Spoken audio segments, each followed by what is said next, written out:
synthesis effectively takes into three parts, as I mentioned earlier. So the first part is download your learnings. So when you go into downloading your learning, what are some of the things you're supposed to do? So this is how it could look like. So let's take the example of this challenge itself. So the challenge focuses on what motivates students to want to read independently. And so in the learning phase, this is some of the information that you have uncovered. Some students read all the time. Some students do not read at all. Some students don't read, but they are read to by their parents. Some students are simply not interested in reading.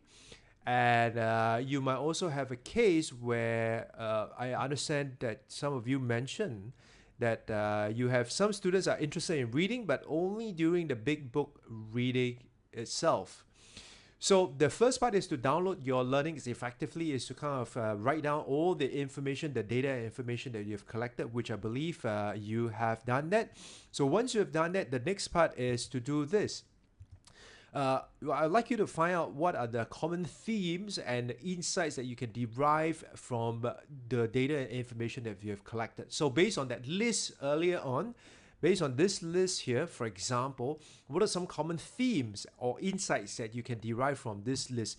Now, at first glance, this might seem like a random list, but if you look closely, there are actually certain themes.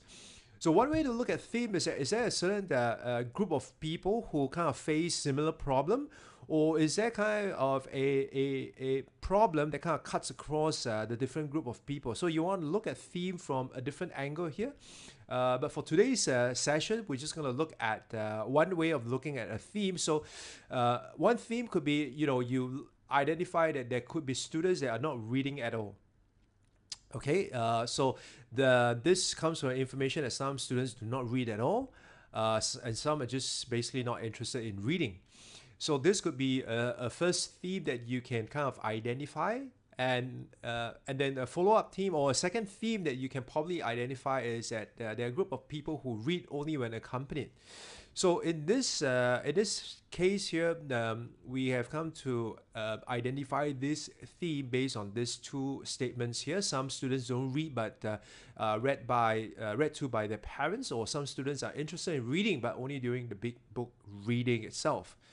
So now with these two themes that we have kind of identified, the next step in the process is effectively to do this thing called crafting how might we questions. Now the how might we questions is being done this way. So HMW stands for how might we. So for example, if you look at two of these two themes, and the first theme being students do not read at all. The second one, students only read when accompanied. So a how might we question could be phrased like this: how might we enthuse students who are not interested in reading?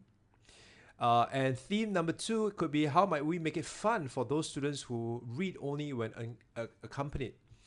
Now, certain things to note when you are crafting the how might we questions is as follows.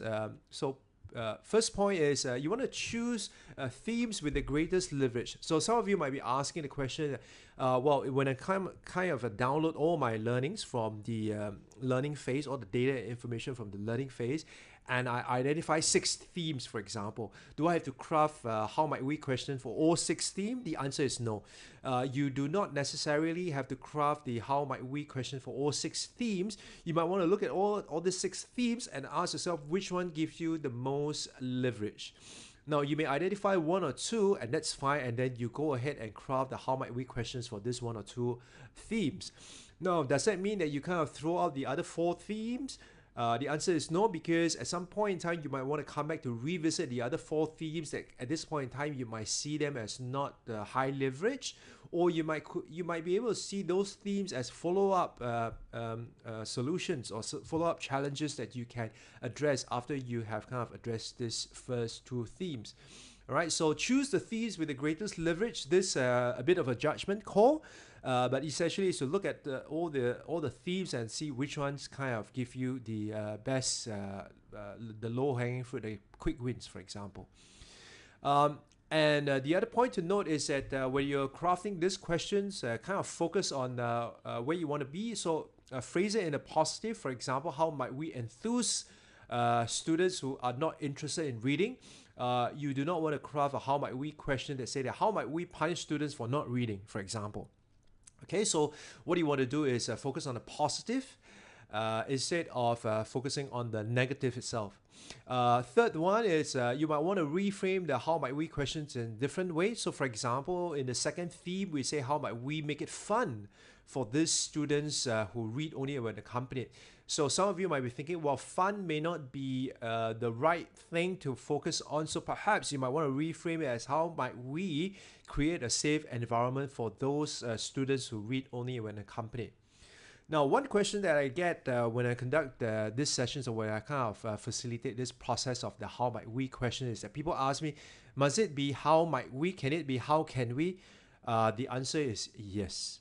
All right, so don't get caught up with the technicalities here. The whole idea is that instead of looking at the issue, you want to phrase it in the form of a question.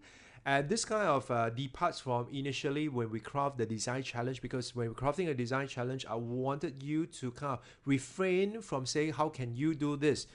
But in this case here, this is going into the ideation. So obviously it's what you can do to kind of create a better environment, or what you can do to make it more fun for students who want to read. So it makes perfect sense that in this stage here, you are looking at how might we or how can we, if you so prefer. Okay, so we're going to get you to do some work here. So the facilitator will be helping you to do that. So let's get started, and to kind of refresh your memory for this synthesis phase, there are 3 steps. The first step is I would like you to download your learning. So this, I think many of you would have already done that. You have already captured all the different data and information from phase 2, which is learning. And then the next thing is for you to find certain common themes and derive some insights from there. Okay, if you kind of look at how you can categorize or chunk things a little bit, you would be able to find common themes as per like the example I gave you earlier on. And then the third step that you want to take is to craft the how might we questions. Okay, as mentioned earlier, choose the themes with the greatest leverage, focus on where you want to be, and kind of reframe the how might we question in different ways. Finally, you may have 1 or 2 how might we questions, and that's perfectly fine. If not, at least have 1 how might we question that you can work on in the ideation phase. All right, so next step is really for you to take the time to go out and craft the questions, or rather to do the synthesis phase as mentioned in this part here.